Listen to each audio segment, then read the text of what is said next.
Bakit nga ba magkasalungat ang ginagawa ni Juan Bautista at ng Panginoon, samantalang ang una ay mga nag-aayuno, ang mga alagad naman ni Jesus ay hindi? Yan ang pinapaksa ng mabuting balita.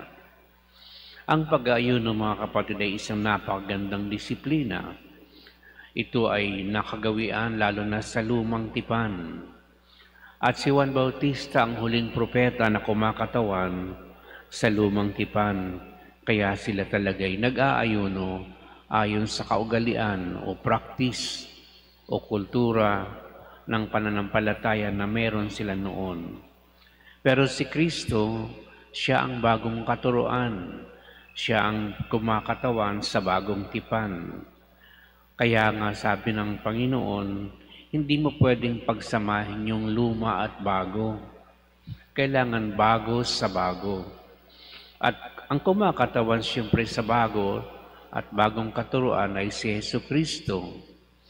Di naman niya binabaliwala ang pag-aayuno sapagkat ito'y mabuting ng disiplina sa ating pagkatao at sa ating katawan.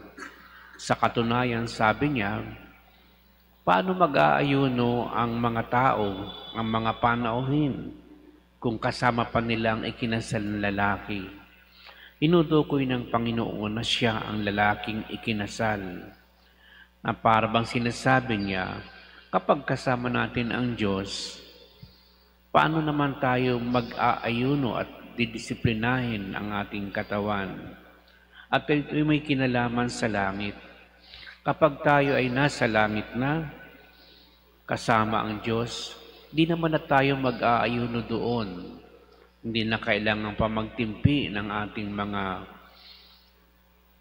tinatawag ng worldly and fleshly desires. Dahil doon, ikaw ay kasama na ng Diyos, harap-harapan.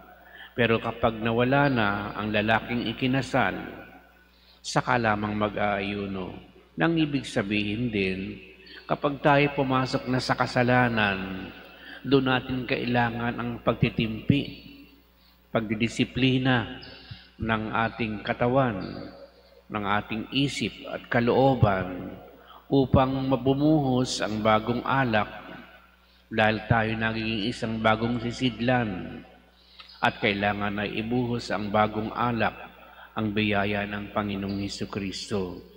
Kaya makatwiran lamang ang sinasabing ito ng Panginoon. Kung siya ang bagong sisidlang balat, ang bagong alak ay dapat doon sa kanya ilagay at ang mga tao ay magbago na ng kanilang mga kapamaraanan. Sapagkat kung sa luma may nakagawian, ang mga tao nga naman karaniwan ay masyadong resistant sa pagbabago. Yung nakagawian, gusto nilang wag na yung baguhin. Pero sa kay Jesucristo, nais niyang mabago tayo. Dahil ang alak na ito na kanyang ibubuhos ay ang Espiritu.